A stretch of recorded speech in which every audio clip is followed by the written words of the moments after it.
This podcast was recorded on the ancient lands of the Gadigal peoples of the Eora Nation in Australia.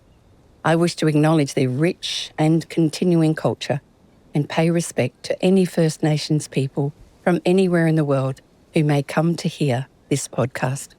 We hope that we may all come to walk with gentle feet, strong minds, and compassionate hearts in this global village. Hello, it's Maggie Dent here, parenting educator, author, and champion of boys and men. And this is The Good Enough Dad, a podcast where I chat with committed, caring, sometimes confused, and often funny dads about all the ways they've discovered to be good enough at this parenting gig. My Good Enough Dad today is well known as one of Australia's Daddo brothers, but chances are you only know some of his incredible career. That career includes being host of Perfect Match in the 80s. I remember that. And an acting career working with the likes of David Lynch and George Lucas. He's an accomplished and award-winning singer, songwriter who's even worked with Keith Urban.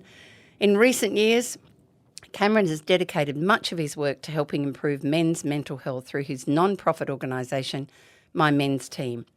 These days, in amongst acting and presenting gigs, you can hear him 7 nights a week on Smooth FM. I also hear that a lot.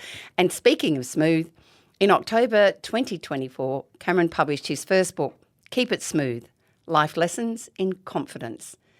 Along for most of this ride has been Cameron's wonderful wife, Alison Brahe-Daddo. Together, they host their own hugely popular podcast, Separate Bathrooms, which now has been renamed The Heart of It, in which they chat about the journey of their 33-year marriage with other couples. I've been very lucky to join them for a chat. Cameron and Ali live in Sydney at long last, and their 3 children, Lotus, 28, River, 24, and Bodhi, 19. Cameron, welcome to the show. Thank you, Maggie. It's lovely. It's funny hearing your life kind of distilled into a page of that's paper. Only those good bits. Anyway, So tell me what's happening in the home this morning. Are they any of them at home? Are they all flow in the coop? Bodhi is at home. She has begun her life as a hairdresser, so she was off to TAFE this morning. It was actually quite a busy morning because Ali today was her first day shooting for her new TV show for Foxtel, Genwell.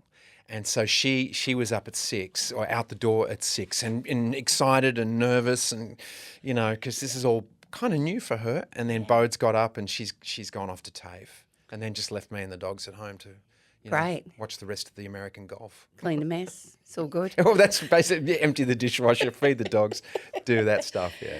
Okay, so you have an older sister and you're the oldest of 4 boys. Now, you know I'm a mum of 4 boys myself, so I do have a bit of a sense of what the house might have been like at times. But tell me, how was your childhood? What are some of your fondest memories? It was a great childhood. We grew up in Mount Eliza on the Mornington Peninsula in Victoria, Melbourne. And we had a lot of land around us. There was a lot of acreage. And Mum's way to get us, and 4 boys and my beautiful older sister, Bindi, Mum would just say, get out of the house, run around the house 3 times as fast as you can, go on, you miserable little baskets, she would say. We'd be like, okay, Mum. So it was a lot of land, a lot of room to make mistakes, to try things. You know, it was obviously, I mean, it's a broken record for a lot of people to hear, but, you know, Gen Xers, there we are. You knew where everyone was because that's where the bikes were, the dragsters out there. So we were on our bikes from sun up to sundown, and it was. I look back at my childhood, I just feel so fortunate. Yeah.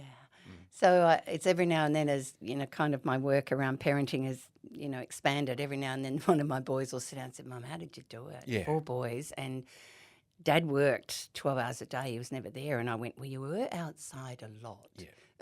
Yeah, yeah. Because that's just what 4 feral boys wanted to do. Exactly. And it was way before screens, wasn't it? Oh, well, yeah, and we on one side, so there was vacant land. And so we had a cricket pitch on one side, which was the sheep paddock. So you never knew how the ball was going to respond when it lands on sheep turd. Yeah. And then on the other side was Mr. Curville's paddock, who was one of Dad's business partners, bought the 2 acres next door, and we built a golf course on there. And then that was also a BMX track. Plus we had these cypress trees that we would climb up and jump down from branch to branch, and every now and again you'd miss it and go straight to the bottom. I know. You know? Right? We look at it, and one of the things we know today is that we've stolen boyhood off a lot of boys. That allowed them natural consequences to learn that wasn't a good choice. Yes. And now we're kind of mum's saying, don't do it. And we go, hang on. Yeah, but I need to try it. Natural I don't consequence. understand. Yeah. Oh, you were building interesting things. My boys built a bear pit. A bear pit? Without any bears in Albany. But anyway, so... Because there's a lot of bears in Albany. Now, I wasn't aware that you had a stutter when you were younger until I read your new book. So tell us a little bit about that, how, because it was really a big part of shaping who you are. It was. It shaped a lot of who I am. I discovered that I had the stutter when I was in the 6th grade. Oh, what, not before that? No, I didn't know. I stood up in front of the school to receive an award, and I was asked to make a speech, and nothing came out. Literally nothing came out of my mouth, and I remember the visceral feeling of this internal pressure building and building. And I went home, and Mum was all excited, and because I had this John Newcombe book with a thing as a trophy, to say thank you. And I said, I couldn't say anything, Mum. I don't know what happened. And she said, well, you stutter. And I said, what do you mean? What is that? She said, you've stuttered since you were 2. And anyway, unfolding that, I evidently went, and I do remember going to this lady as a 4-year-old, speech therapist, as a 4-year-old. And she concluded that my stutter was based on anxiety around my dad, wanting to please my dad. So that's where it all came from, evidently. I know the stutter was based in anxiety and not trusting myself. And that summer from 6th grade of leaving Mount Eliza Primary School and then jumping into Peninsula Grammar School was the living hell, because I was suddenly aware of this inability to say my name. I couldn't say Cameron Daddo. Wow. And so going into year 7 to a brand new school, new teachers, new kids, all that sort of business, hormones, and you're 13 years old and trying to fit in and make new mates and stuff like that. It was desperately hard, and that continued till year 10. And then the stutter stayed with me through Perfect Match. You mentioned Perfect Match in the intro. I was still stuttering, but I found ways to work through. I have some very generous teachers along the way that helped me find ways to work with it, and so it's still there. If I get tired, if I get ahead of myself, it's still there. Yeah. That's that. Were you bullied a lot in that space? Because sometimes, I'm a former high school teacher, and that's the sort of thing that it can go one of 2 ways. If you've got good mates, they will stutter as well to make you feel you've got mates supporting you, or else they'll attack you. Did you have either of those? I had a bit of both. Yeah. I did. I had both, and I gave as good as I got. So, I gave as good as I got. There was another kid in the school that stuttered, and I gave him a hard time. And he one day, I remember him looking at me one day in year 10, and he goes, how can you be doing this to me? You're just as bad as me. And I went, yeah. And I had no answer for him. So, yeah. So you did have one particular father figure who helped you conquer that in your school. Was it a principal or somebody? Yeah, the vice principal at Peninsula Grammar when I first moved in. He was principal of the junior school, really, I suppose, a vice principal of the main school, but principal of the junior school, a guy called Reverend Bob Brewster. And he noticed on the first day that I was having a challenge. And he asked me to come into his office every Friday morning, and he'd have me read the Bible, and to him, and it was just horrible. And I outline this in my book. He had me read the Bible, and But the thing why he knew that I stuttered was because he stuttered. Oh, that's brilliant. Right? Yeah. So that was that became, when I was doing Perfect Match, that became a bit of my superpower there because I know what it feels like. I can see it in someone's eyes when they're about to go or struggling. I always jumped in and helped them out because I knew it. And they would go, how do you know? And I goes, I do it too. So, but Bob Brewster helped me out a lot and he put me on stage as well. In my first stage show, Oliver Twist in Year 7, and gave me a line to say, and I never stuttered.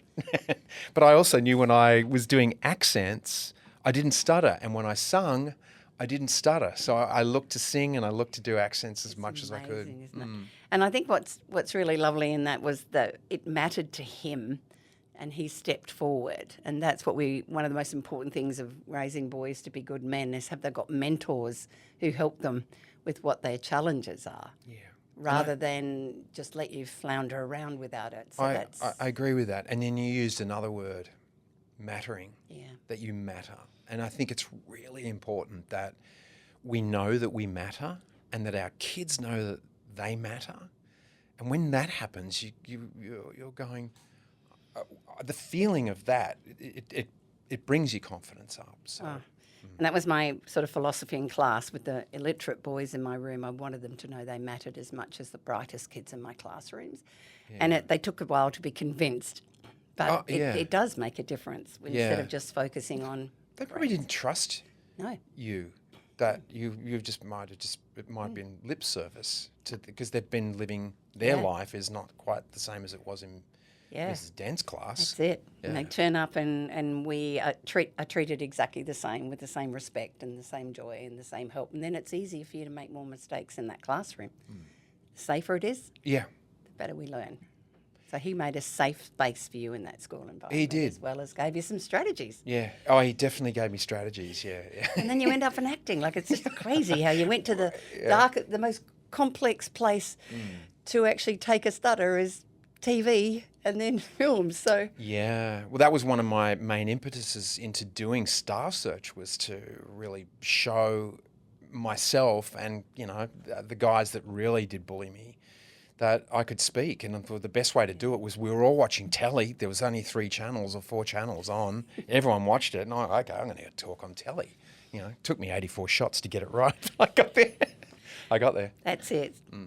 So a lot of the dads that I've met, and I've worked with many dads in many situations around Australia, have really tough dads. So what was your dad's main approach to discipline? And so what sorts of things would you do when you muck up, possibly wagging school, smoking, or getting in trouble with the police? What was your dad, or maybe all both of those parents? things happened. Yeah. All of those things happened. My dad, like you said before, my father was at work, left at 7 in the morning, and often came home at 7 at night.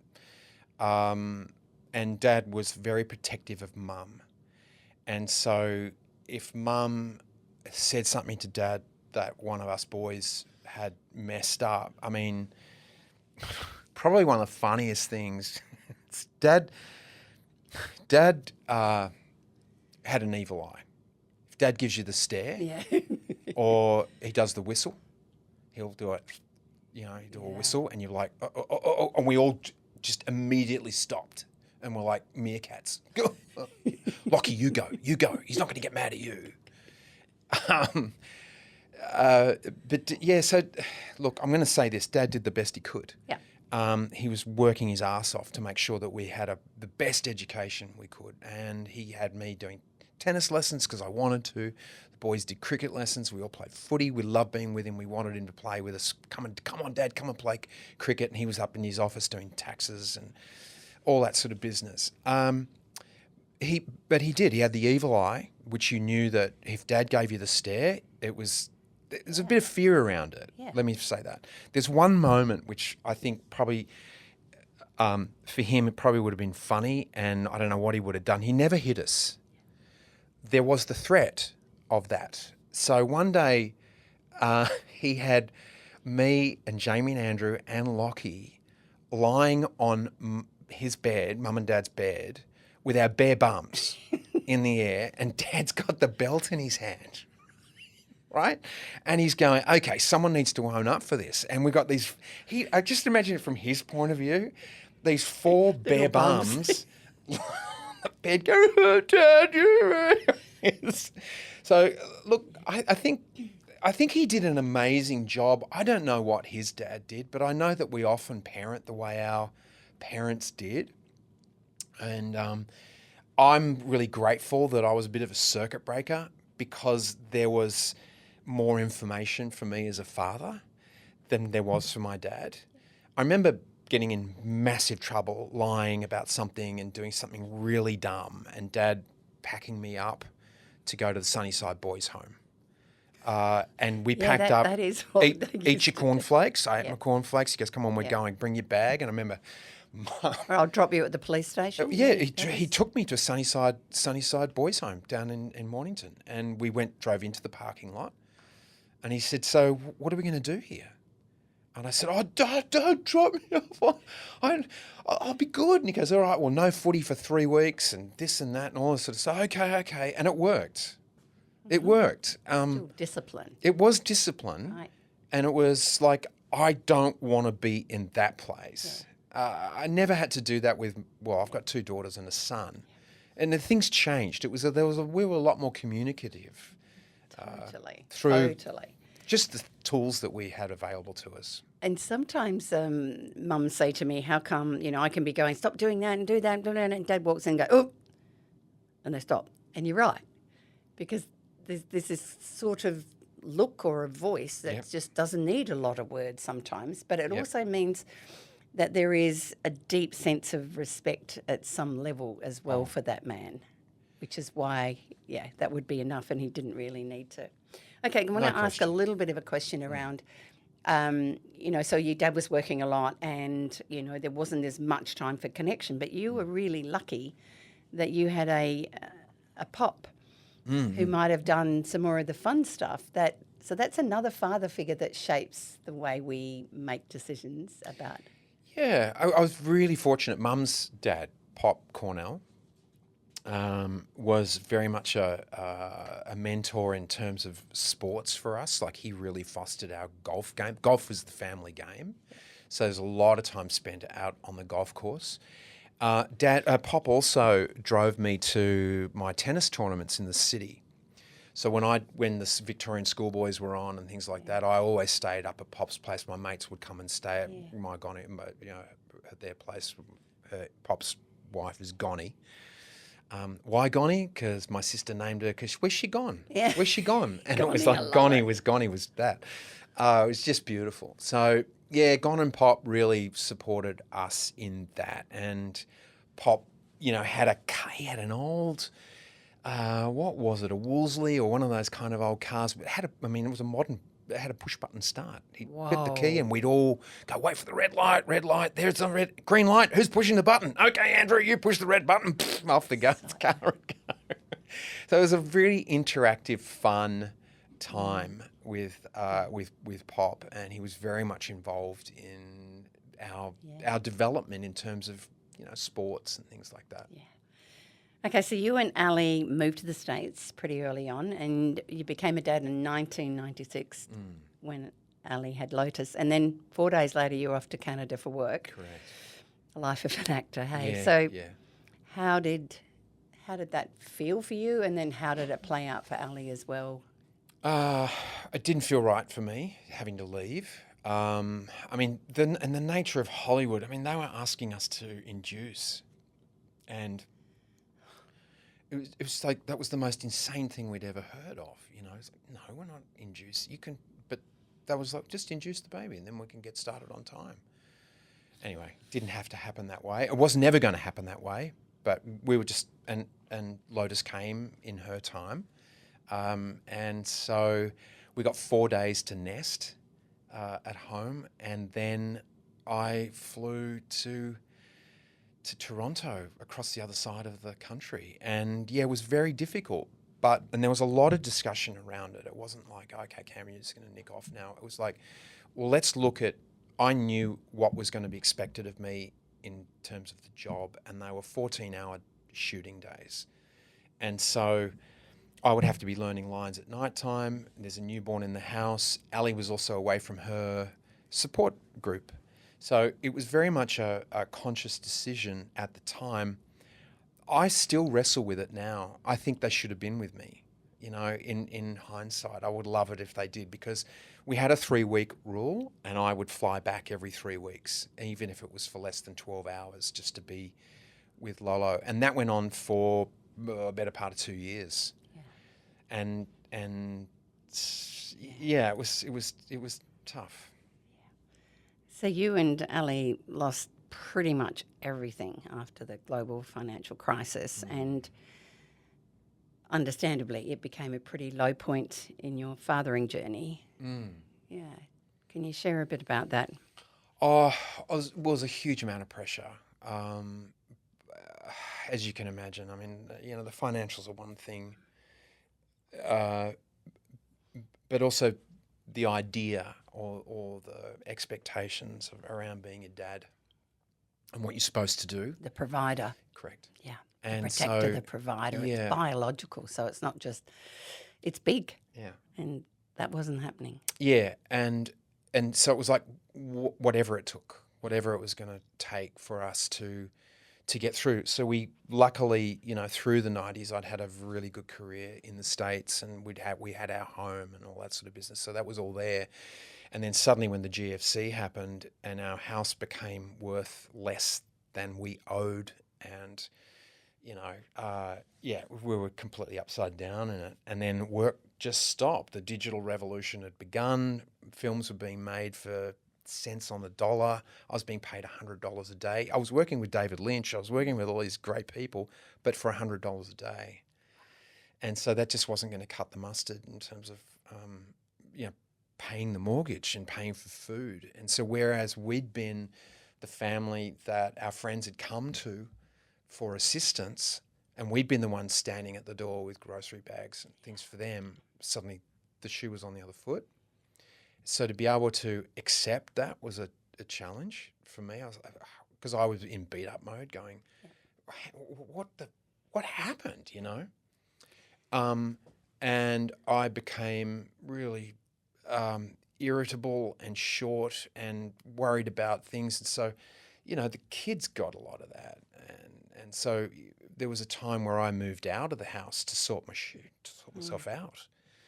I built an office out the back, and I moved in there and read books, and that's where Men's Team came from. So because tell me about that. Oh, okay. Well, yeah. So I reached out to the men of the school, sent an open email. A lot of people were like, "That's a gutsy thing to do, man." Very gutsy, you know. Especially then. To me, it didn't feel gutsy. It felt like that was what I needed to do. I needed some assistance, and I didn't want to go to the well that I'd been going to for assistance and support up to that point. I wanted men, and I wanted men who were dealing with the same thing I was. I wanted men who were fathers, so about the same age of the kids that I had that were going through stuff. Because I've always thought that, you know, that adage, a problem shared is a problem halved. So, despite the fact that men are supposed to be stoic and not own any of their vulnerability, especially to other men, because you're way ahead of your time. Well, American men are a little bit further along in that respect, I think, Maggie, than Aussie men. It's just a different culture, very different culture. So I put the open letter out and saying that, look, if any of you are feeling like I am, and I basically went through it a bit. The letter's in my book, actually. And, you know, I had 20-something guys turn up on that Thursday night, and some had, you know, bottles of wine under their arms, chips and things like that. So what year was this? This is... 2008, 9, around there. And then it all fell apart because I ended up getting work and just, you know, the numbers dwindled. It was sort of like one. That's what I'm finding a lot with guys, that you get that, for want of a better word, just the explosion of knocking the top off and going, okay, I've said it all now. I'm fixed. Yep. And then they'll walk away. It's the maintenance part of it that's harder to corral and nurture. in fellas. Yeah, definitely. So your dad's obviously really focused on providing for his family and worked extremely hard in that space. So what else did you get from your dad? And then that was a part of what you chose as a father. And then which bit that you have definitely done differently? I can go to the bit of, okay. It's a really, really great question. I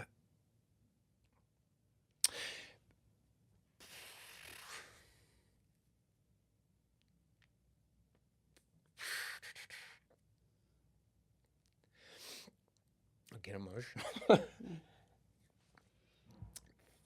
The night, the day that Bodhi was born, was a circus in our house, and in terms of there were a lot of people there to witness this birth of our third kid in our community. Mum and Dad were also there. Things didn't go well for Ali and for Bodhi. Her heartbeat almost stopped. This is a home birth, I must say. Mum and Dad had come over, and there was like I said, there was a house of people there to witness this miracle of birth. When the midwife who was going to birth Bodes did the heartbeat, she said, "This is wrong. Something's up. We have to call 911." So we did that. She said, "This is what's going to happen. 3 trucks are going to turn up. House is going to be full of oversized men in yellow suits. Some of them are going to have an axe. Some of them are going to have breathing equipment. But this is the way it happens. And then they're going to take you away, Alison. And they're going to take you to UCLA hospital. And Cam, you're going to have to follow up." Within minutes, that's what happened. My mum and dad were shocked at all the people there. It was not of our doing. It was something else that, someone else had decided that other people need to see this, and so we were sort of a bit corralled into it.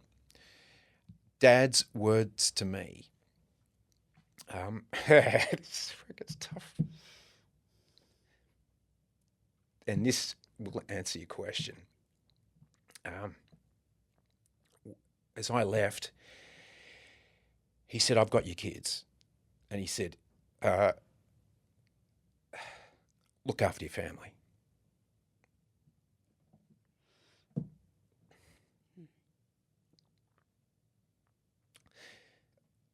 So, talk about crossing through generations and cutting through shit of, words and feelings and thoughts. It was just like, take care of your family. And that's what I did. And from that moment, that community of people that were in that house, for me, everything changed, because it was now no longer about what they wanted with my family. It was about what we wanted for our family, what I wanted for my family. That's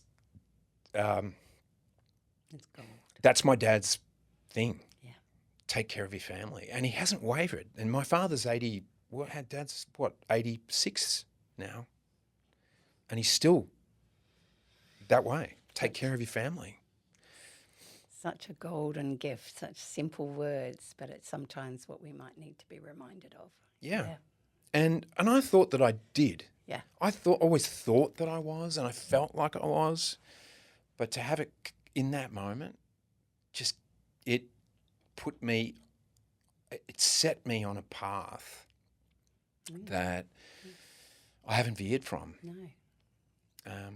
So, I'm always grateful for that. The other part that I would leave behind with Dad is that he's not a great communicator of his feelings. Though, even then though, I go, okay,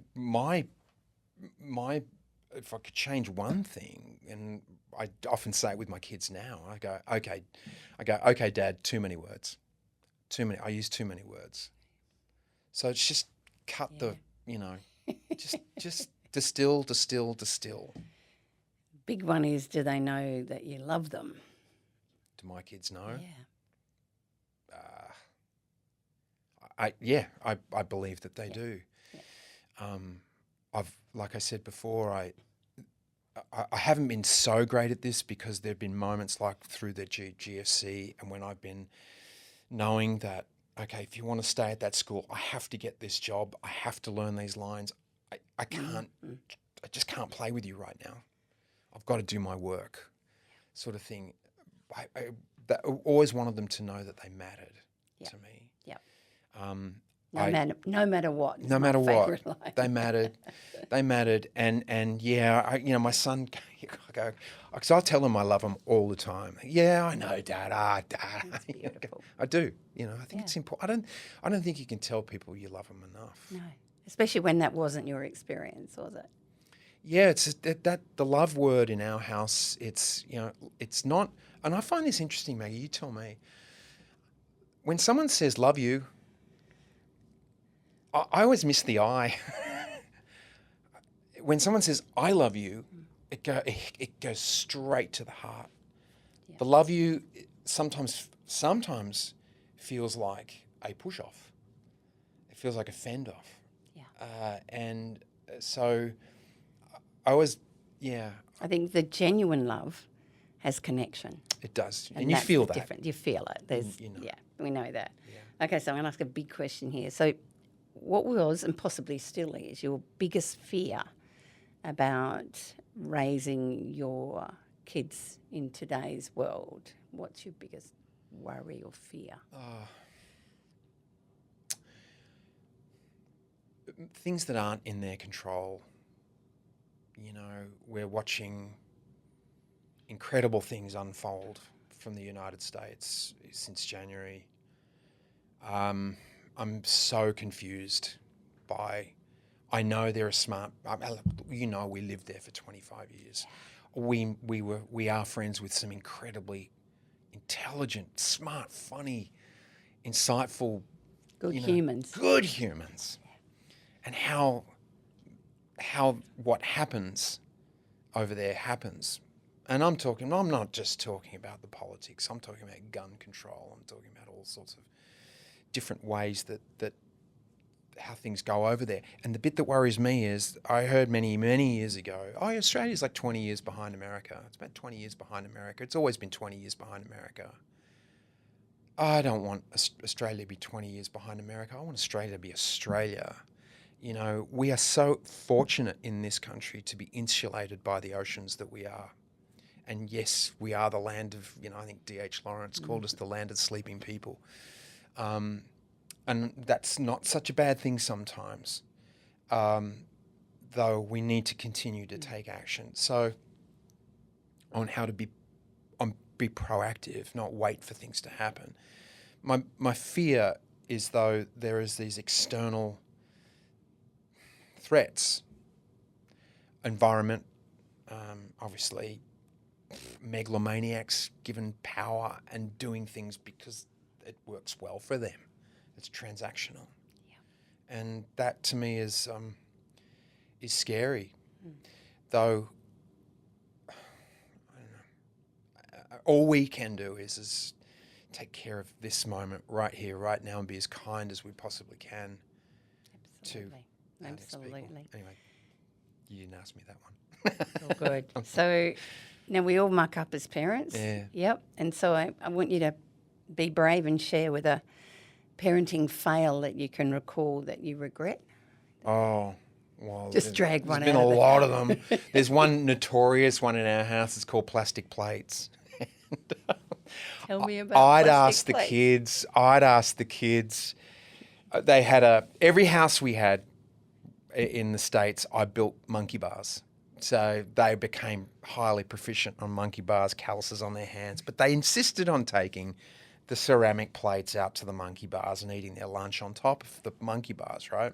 There was sand under there and soft stuff underneath there. But I don't know how many plates we lost. out there. And one day, and this is my reason for bringing this up is I don't think we should ever lose our cool.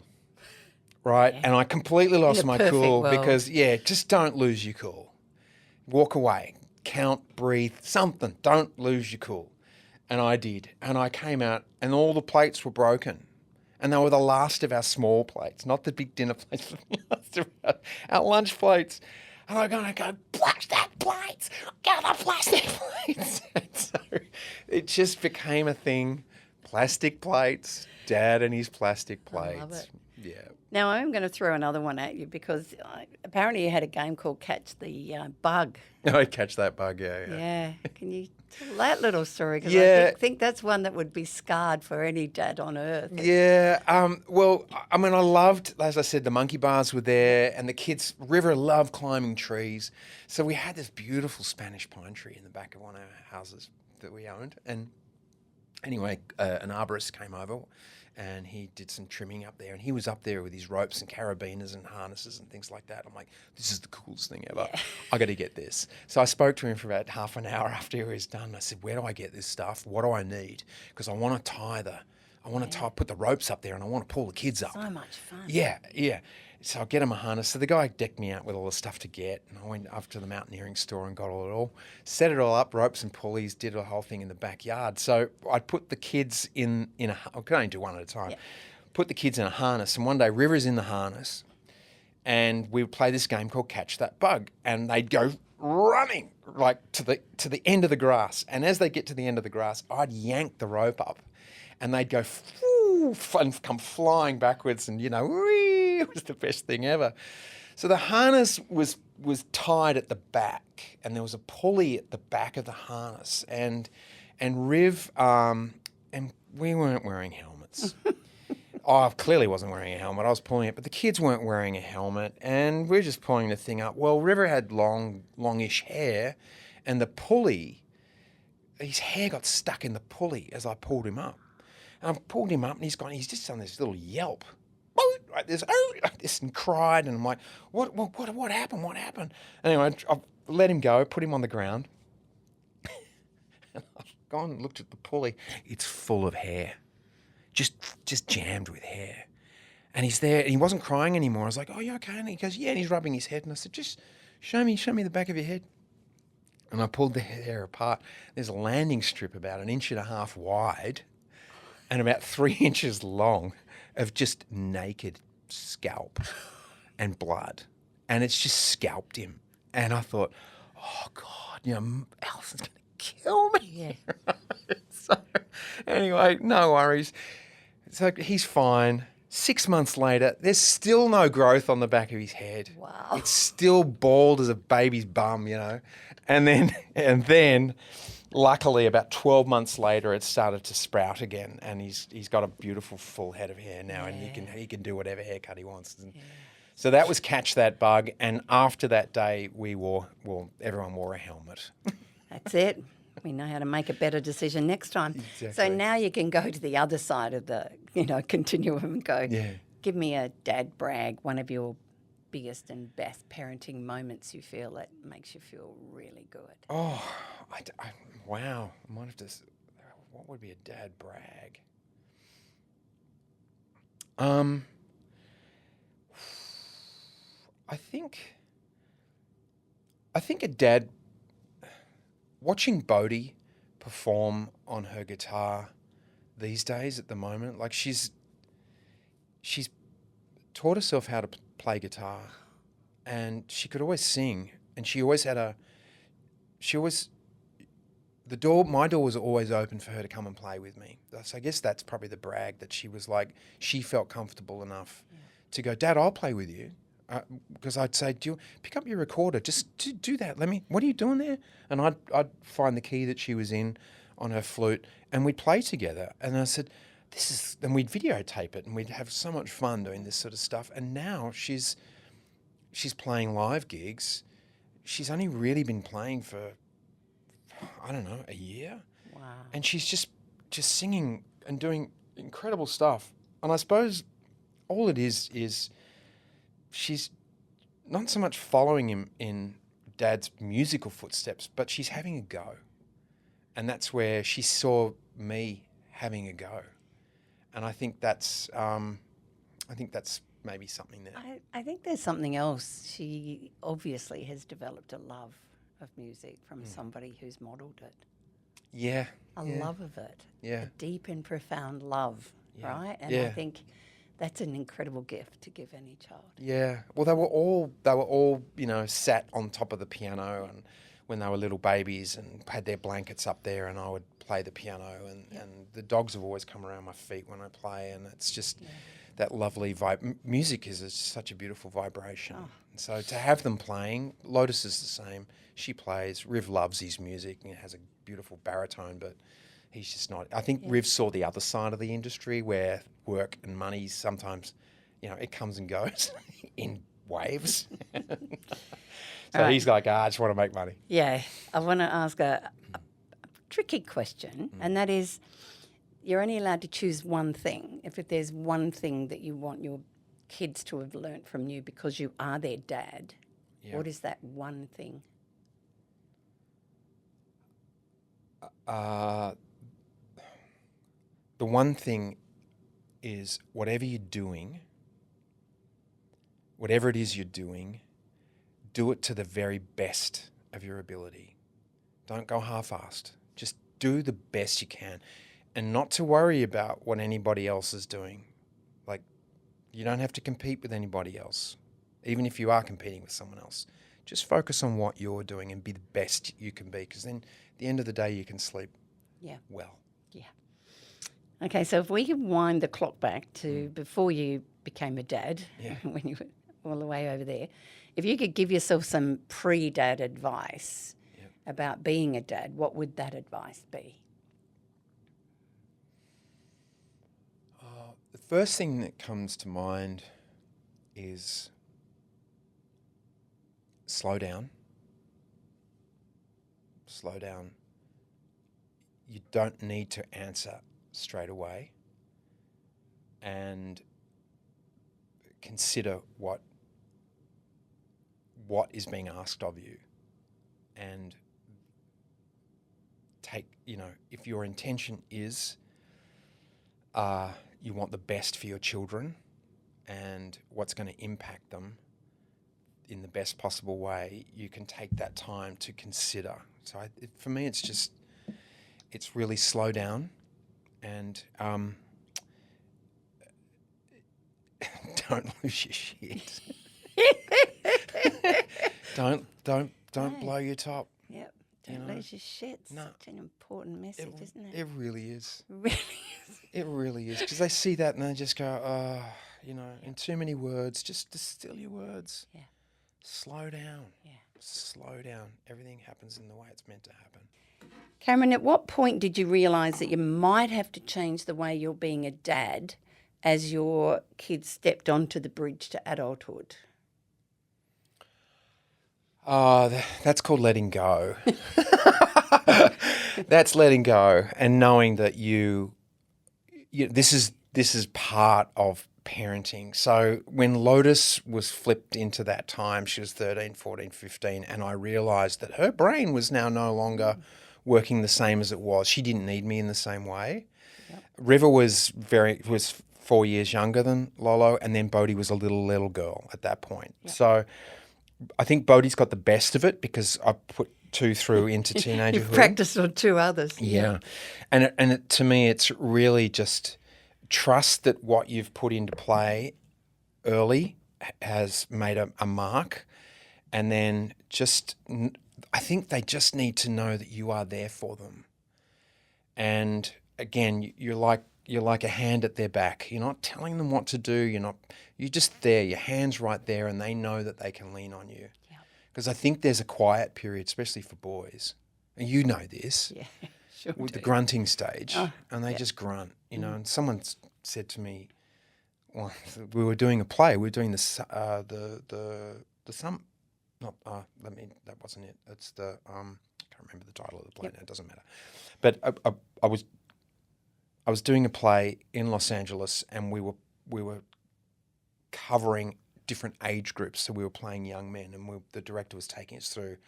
Some of the other people in the cast didn't have children. And he was explaining that when young men are 14, 15, they go into silence, and then they do come back to you later on. And I'd never really thought about that, but that is the truth. And just trust that if they know that you are there for them, they do come back. I think it's that place of they're going on a bridge to adulthood and we can't carry them. No. We shouldn't be pushing them, but we're kind of alongside them, but we're still also the ones that are building the rails on the bridge. I love that. I love that analogy. The other thing like that was what we had was just put the rails around the play area and know that they're there and just have them. That's your area to play, guys. And then of course they're going to push up again because we only grow in that edge. That's it. And also they're meant to be individuating and becoming their own unique human. And therefore, wonderful words of wisdom aren't always welcomed, are they? Well, they aren't. And that's where the monkey bars are fantastic because they can push it. They can go for the third bar, and then sometimes, I didn't jump hard enough for that. Now I'm on my ass. But I'll get up again and I'll have another crack at it. And I think that's resilience, that's knowing your limits, that's pushing your limits, that's like finding out who you are. Perseverance. Totally.